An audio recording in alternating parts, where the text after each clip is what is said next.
Hello friends, मैं आज आपको अपनी बेटी वेदा से मिलाना चाहता हूँ। ये अभी 2 साल की हुई है और 1-2 साल में ये स्कूल जाना शुरू करेगी। तो हमने अब इनकी स्कूलिंग और हायर एजुकेशन के बारे में सोचना शुरू किया। एंड आई एम श्योर अगर आप पेरेंट्स हैं तो आपके मन में भी ये कुछ क्वेश्चंस आते होंगे कि हमें एक्चुअली में हायर एजुकेशन के लिए कितने पैसे की ज़रूरत होगी, और अगर आप यूएई में हैं तो आपको आईएनआर में सेव करना है या दिरहम्स में सेव करना है, ये कैसे पता करें। शायद आपके पेरेंट्स ने आपको घर बना के देने का ट्राई किया होगा या फिर शायद दिया भी हो, पर क्यों? क्योंकि वो आपको एक सेंस ऑफ सिक्योरिटी देना चाहते थे। एटलीस्ट आपको घर बनाने की टेंशन ना हो। पर आज जो बच्चे या लोग ये बातें करते हैं कि why to buy a house या फिर why to buy when you can rent, इन बातों पे चर्चा करते हैं, तो एटलीस्ट उनके पास एक घर तो है, इसलिए आज वो ये बातें कर पा रहे हैं। अब आपके पास घर तो है, आपके बच्चे चाहें तो उसमें भी रह सकते हैं या फिर वो कोई और घर भी ले सकते हैं। That will be an add on. तो उनको घर बनाने का एज सच प्रेशर नहीं है। तो अब नेक्स्ट क्या? हम कैसे अपने बच्चों को एक सेंस ऑफ सिक्योरिटी दे सकते हैं, कैसे उनकी रूट्स सिक्योर कर सकते हैं? तो आइए चलिए इन्हीं सब सवालों का जवाब ढूंढने की कोशिश करते हैं। मुझे लगता है एज अ पेरेंट्स आपके पास दूसरी बड़ी जिम्मेदारी होती है अपने बच्चों को एक अच्छी एजुकेशन देना।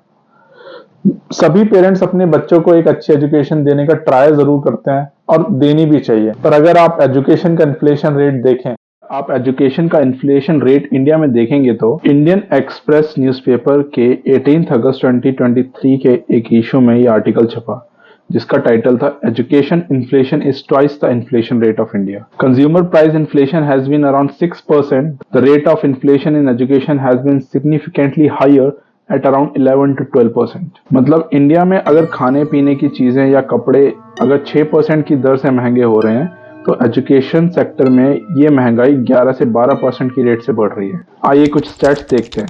Let's see some stats. अगर आपका बच्चा फाइन आर्ट्स या एलएलबी या आर्किटेक्ट का कोर्स करना चाहता है, तो उसकी फीस आईएनआर में आज की डेट में करीबन 5 से 7 लाख रुपए तक होगी। अगर वो इंजीनियरिंग करना चाहता है तो 4 साल के कोर्स की फीस अराउंड 10 to 12 लाख पड़ती है, और अगर वो एमबीए करना चाहते हैं तो वो फीस आती है 24 लाख रुपए, और एमबीबीएस के लिए एवरेज फीस है अराउंड 40 से 45 लाख। अगर स्कॉलरशिप मिली या गवर्नमेंट कॉलेज में हुआ तो फिर ठीक है, नहीं तो प्राइवेट इंस्टीट्यूशन की ये फीस और 15-20 साल में कुछ ऐसी दिखेगी। फाइन आर्ट्स, एलएलबी या बीआर्क के लिए ये एजुकेशन फीस अराउंड 50 लाख जाएगी। इंजीनियरिंग की कॉस्ट अराउंड 80 लाख जाएगी। एमबीए कुछ 1.6 करोड़ में हो पाएगा, और एमबीबीएस 3 करोड़ के आसपास जाएगी। और अगर आपका बच्चा बाहर पढ़ना चाहता है, जैसे अमेरिका, ऑस्ट्रेलिया और कनाडा की यूनिवर्सिटी में, तो वहां भी 2023 में यूएस का इन्फ्लेशन रेट 3.6% है और ऑस्ट्रेलिया में ये 6% है। अभी एवरेज कॉस्ट यूएस, अमेरिका और कनाडा में पढ़ने की अराउंड $200,000 होती है, जो आगे जाके 15-20 साल में $400,000 हो जाएगी। और इनको पूरा करने के लिए अगर हम बैंक से लोन लेते हैं, तो आज एजुकेशन लोन का इंटरेस्ट रेट है 9% to 16%, जो वेरी करता है फॉर डिफरेंट बैंक्स, जो आप यहाँ चेक कर सकते हैं। सोर्स है बैंक बाजार एजुकेशन लोन इंटरेस्ट रेट। मतलब एक तो महंगाई जो 10 से 12% की दर से बढ़ रही है, और उस पर हम 10% का एजुकेशन लोन और लें। और अगर आप यूएई में भी देखो, और यूएई में भी एजुकेशन लोन जो बैंक्स ऑफर करती हैं वो समवेयर अराउंड 5 to 6% का इंटरेस्ट रेट लेते हैं। कहीं ना कहीं ये एजुकेशन लोन बच्चों पे अननेसेसरी प्रेशर क्रिएट करता है। जब उनकी लाइफ शुरू होती है, जब उनको लाइफ के गोल्स पूरा करने का टाइम होता है, तब वो लोन चुका रहे होते हैं। फिर होता यह है कि जॉब लगने के बाद वो 4-5 साल तक लोन चुकाते रहते हैं, और जब सेटल होने का या शादी करने का टाइम आता है, तब देखते हैं कि उनके पास कोई सेविंग्स ही नहीं है। फिर शादी, कार या घर या ऐसी और जरूरतों के लिए फिर वो और लोन लेते हैं, और ये सिलसिला चलता रहता है। तो कैसे इस चक्रव्यूह से बचा जाए? हम कैसे अपने बच्चों को एजुकेशन लोन से बचा सकते हैं और उन्हें कैसे एक बेटर एजुकेशन दे सकते हैं? What are we gonna do to save our kids future? हम शायद पूरा ना कर पाए, पर मैक्सिमम बर्डन उनके सर से हटाने की कोशिश कर सकते हैं। सही लगता है बहुत डार्क हो गया है। Let's find out the light at the end of the cave. तो मैंने कुछ लोगों से बात करी जो यूएई में अपने बच्चे पढ़ा रहे थे, कुछ इंडिया में अपने बच्चे पढ़ा रहे थे, कुछ ऑस्ट्रेलिया में अपने बच्चों को पढ़ाते हैं। तो उन्होंने कैसे अपने इन्वेस्टमेंट्स को प्लान किया ताकि वो अपने बच्चों को बेटर एजुकेशन दे सकें। तो कुछ लोगों ने बच्चे के बर्थ के टाइम से ही एलआईसी या market link child education plan या सुकन्या समृद्धि जैसे प्रोग्राम को लिया हुआ है, जहाँ पे उन्हें हर महीने कुछ अमाउंट सेव करना होगा, और फिर 15 या 17th ईयर में उनको एक मैच्योरिटी अमाउंट मिल जाएगा। जैसे 20,000 रुपये हर महीना एज एन SIP देना और 10 साल में 24 लाख रुपए इन्वेस्ट करना, फिर 17th या 15th ईयर में आपको टोटल अराउंड 50 लाख रुपए मैच्योरिटी अमाउंट मिलेगा। तो कुछ लोगों ने सजेस्ट किया कि मंथली SIP कराना for 15 years in mutual funds, कोई इंडेक्स फंड जिसमें उनको करीबन 12% का एवरेज रिटर्न मिलता है हर साल। तो वो पैसा 20,000 रुपए हर महीने 15 साल तक करके करीबन 1 करोड़ रुपए तक ग्रो हो सकता है एट द रेट ऑफ 12%। और कुछ लोगों ने सजेस्ट किया कि फिक्स रिटर्न वाले एसेट्स में इन्वेस्ट करो, जैसे FD या फिर पोस्ट ऑफिस सेविंग्स अकाउंट, जहाँ पे थोड़ा हायर इंटरेस्ट रेट मिल जाता है, ताकि आपका पैसा सिक्योर रहे। मुझे किसी की भी स्ट्रैटेजी गलत या सही नहीं लगी, सबका अपना अपना पर्सपेक्टिव था और अपने टाइम हॉरिजन के अकॉर्डिंग उन लोगों ने इन्वेस्ट किया हुआ था। मतलब कि मुझे भी क्या चाहिए, एक गोल अमाउंट और एक प्लान जिस पे मैं चलता हूं। अब टाइम है मुझे ये डिसाइड करने का कि मुझे क्या करना है और मेरी क्या स्ट्रैटेजी रहेगी। सबसे पहले मुझे ये 3 चीजें अपने प्लान के लिए क्लियर करनी है। फर्स्ट, कि मेरा गोल अमाउंट क्या रहेगा। सेकंड, फैमिली में ये डिस्कस करना और डिसाइड करना कि हम लॉन्ग टर्म के लिए इन्वेस्ट करेंगे। और थर्ड, एक ऐसी मिक्स स्ट्रैटेजी जिसमें मार्केट में भी मेरा पैसा इन्वेस्ट हो और कुछ फिक्स रिटर्न वाले एसेट्स में भी इन्वेस्ट हो और पोर्टफोलियो डाइवर्सिफाई रहे। तो आज के करंट कोर्सेज की फीस को देख के और इन्फ्लेशन रेट को देख के मुझे ये आइडिया लगा कि मुझे 2.5 to 3 करोड़ का टारगेट रखना चाहिए वेदा की हायर एजुकेशन के लिए। और जैसे कि मेरे पास 15 साल का टाइम होराइजन है, तो मैं अपनी इन्वेस्टमेंट को 70% शेयर मार्केट में और 30% सेफ रिटर्न वाले एसेट्स में डालना चाहता हूँ।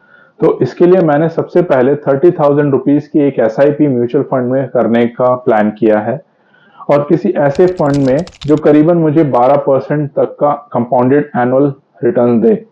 तो ये पैसा 15 साल में 12% के कंपाउंडेड एनुअल रेट के हिसाब से करीबन 1.5 करोड़ में ग्रो होगा।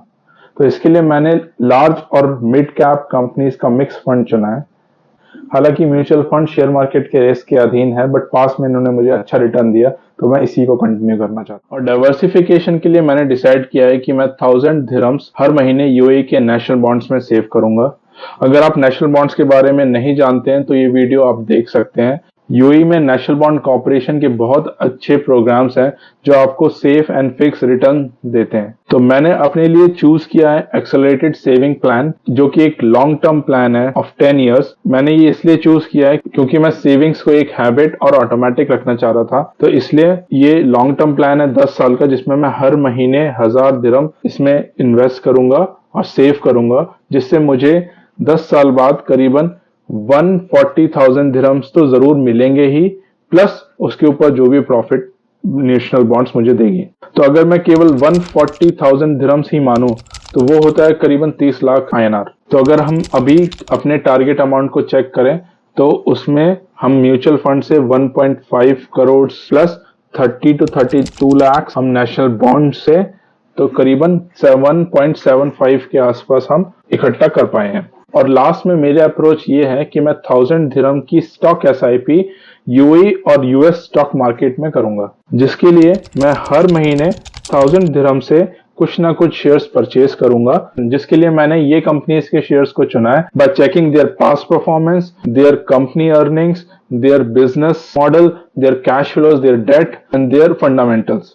तो US मार्केट के लिए मेरा पिक है Amazon, Netflix, Microsoft, Apple, Google, और UAE के लिए मेरा पिक है ADIB, Air Arabia, Palms, NMDC, Drive, ENBD, Multiply, Presight, Emaar Dev, ADNOC gas. तो हर महीने मैं 1000 दिरहम से इन कंपनीज के कुछ ना कुछ शेयर्स परचेज करूंगा, जिसमें 1000 दिरहम के हिसाब से 15 साल में मैं करीबन 180,000 दिरहम्स इन्वेस्ट करूंगा। अगर वर्स्ट केस सिनेरियो कुछ लॉस होता है और ये 180,000 दिरहम्स केवल 100,000 दिरहम्स ही बचते हैं, तो वो भी आज के रेट के हिसाब से करीबन 22 लाख रुपए होते हैं। पर क्या आपको लगता है कि ये 15 की 15 कंपनी ऐसी हैं जो मुझे कुछ ना कुछ प्रॉफिट नहीं देंगी? आप मुझे कमेंट करके बता सकते हैं। तो इस तरह अगर मैं अपने टारगेट अमाउंट को देखूं तो 1.5 from mutual fund and 32 lakhs from national bonds and around 20-25 lakhs from stock market of US and UAE. तो अब मैं अगर अपने टारगेट अमाउंट को देखूं तो वो करीबन 2 करोड़ रुपए के आसपास बन जाएगा। और अगर ये कंपनीज अच्छा परफॉर्म कर देती हैं या म्यूचुअल फंड से मुझे 12% से ज्यादा का रिटर्न मिल जाता है तो ये कॉर्पस मेरा 2.5 to 3 करोड़ के आसपास ग्रो कर जाए। So this is my plan friends, setting a goal amount, choosing a path and just starting. इस तरह मैंने अप्रोक्सीमेटली 3,350 दिरहम्स को हर महीने इन्वेस्ट करने का प्लान बनाया है। बस एक मंजिल है, एक रास्ता है और बस चलते जाना है। हो सकता है आगे मुझे इस पोर्टफोलियो को रीबैलेंस करना पड़े, इसलिए मैं रिव्यू करके रीबैलेंस करता रहूंगा और आपके साथ भी प्रोग्रेस शेयर करता रहूंगा। और ये टारगेट कर रहा हूं कि हर साल मैं 10% इन्वेस्टमेंट अमाउंट में इंक्रीज कर सकूं। हो सकता है मैं पूरा 100% अचीव ना कर पाऊं, बट मुझे ये श्योर है मैं करीबन 85 to 90% अमाउंट जरूर अचीव कर लूंगा। तो यही कुछ बातें थी फ्रेंड्स जो मुझे आपके साथ शेयर करनी थी। आप भी मुझे कमेंट करके बताएं कि आप अपने बच्चों के लिए कैसे इन्वेस्ट कर रहे हैं, क्या स्ट्रैटेजीज हैं, और अगर आपको लगता है कि मुझे इस स्ट्रैटेजी में कुछ चेंज करना चाहिए या कुछ ऐड ऑन करना चाहिए तो मुझे प्लीज कमेंट करके बताएं। आपको ये वीडियो अच्छा लगा हो तो प्लीज फैमिली एंड फ्रेंड्स में शेयर करें, लाइक करें और सब्सक्राइब करें। Thank you. Happy investing.